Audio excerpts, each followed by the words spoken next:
وزیر اعظم پاکستان پہنچتے ہی امن و امان پر اجلاس بلائیں گے۔ وزیر اعظم عمران خان آج رات چین کے دورے سے وطن واپس پہنچیں گے۔ ذرائع کے مطابق وزیر اعظم پاکستان نے پاکستان پہنچتے ہی الگ الگ اجلاس بلانے کا فیصلہ کیا ہے۔ وزیر اعظم عمران خان سب سے پہلے امن و امان پر اجلاس طلب کر کے اس کی صدارت کریں گے۔ اس کے بعد دورہ چین سے متعلق بھی اجلاس بلایا جائے گا، جس میں اس دورے کے متعلق تمام اراکین کو بریفنگ بھی دی جائے گی۔ امن و امان پر طلب کیے گئے اجلاس میں وزیر اعظم کو دھرنے کے بعد کی صورتحال اور دھرنا قائدین اور حکومت کے درمیان جو معاہدہ طے پایا ہے اس کی شرائط سے بھی آگاہ کیا جائے گا۔ وزیر اعظم عمران خان کا ایک 2 روز میں قوم سے خطاب بھی متوقع ہے، جس میں وہ قوم کو دورہ چین میں ہونے والی پیش رفت سے آگاہ کریں گے۔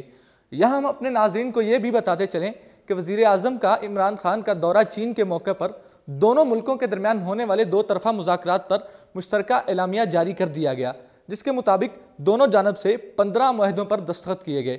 اعلامیہ کے مطابق دونوں ممالک کے درمیان باہمی تجارت کے توازن کو برقرار رکھنے کے لیے اقدامات کرنے پر اتفاق کیا گیا ہے، جبکہ دونوں اطراف ٹریڈ مشنز اور زرعی شعبے کی مارکیٹ تک رسائی کو بھی تیز کیے جانے کا عزم کا اعادہ کیا گیا ہے۔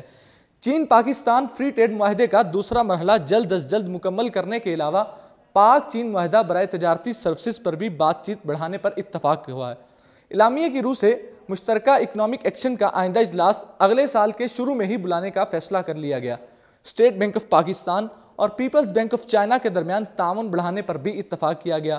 دونوں ممالک کا سیاحتی تبادلوں کو تیز کرنے اور میری ٹائم ایشو پر باہمی رابطوں کو بڑھانے کا بھی فیصلہ ہوا ہے۔ اعلامیہ میں مزید یہ بھی بتایا گیا کہ وزیر اعظم عمران خان نے چینی صدر، چینی وزیر اعظم، نائب وزیر اعظم اور دیگر اعلیٰ حکام سے ملاقاتیں بھی کی، جس میں 2 طرفہ تعلقات کی مضبوطی اور مستقبل میں اسٹریٹجک تعاون بڑھانے پر بھی اتفاق رائے سامنے آیا ہے۔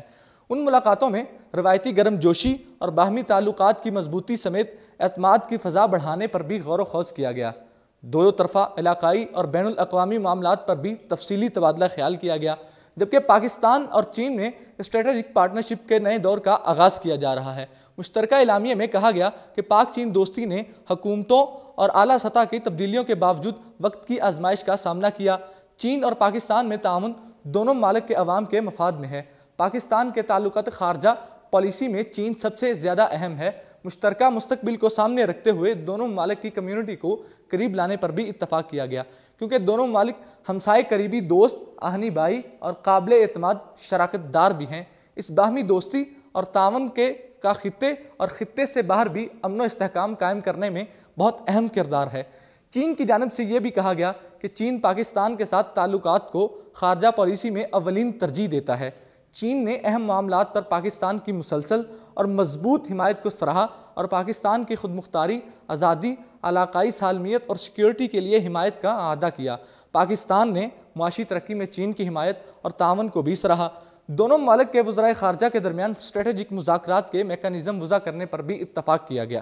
اس کے علاوہ دونوں ممالک کی جانب سے صوبوں پر پیش رفت کے حوالے سے بھی اطمینان کا اظہار کیا گیا اور اس بین الاقوامی نوعیت کے حامل منصوبے کے مستقبل کی سمت پر مکمل اتفاق کا اعادہ کیا گیا۔ مشترکہ اعلامیہ میں سی پیک کے جاری منصوبوں کو بروقت تکمیل کے حوالے سے عزم کو بھی دہرایا گیا۔ اس کے بعد وزیر اعظم پاکستان نے چینی صدر کو دورہ پاکستان کی دعوت بھی دی، جو چینی صدر نے قبول کر لی۔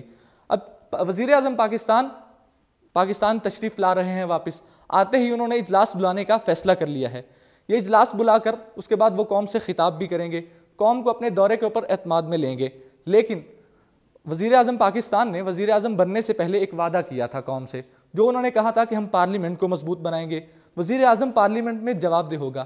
کیا وزیر اعظم پاکستان، جو کہ اپوزیشن اس سے پہلے بھی جو راگ الاپ رہی ہے کہ وزیر اعظم پاکستان پارلیمنٹ میں آئیں اور پارلیمنٹ کو اعتماد میں لیں، کیا وزیر اعظم پاکستان پارلیمنٹ میں جا کر اس دورے کے اوپر پارلیمنٹ کو اعتماد میں لیں گے؟ یہ دیکھنا ہوگا۔ اسی کے ساتھ مجھے دیجیے اجازت۔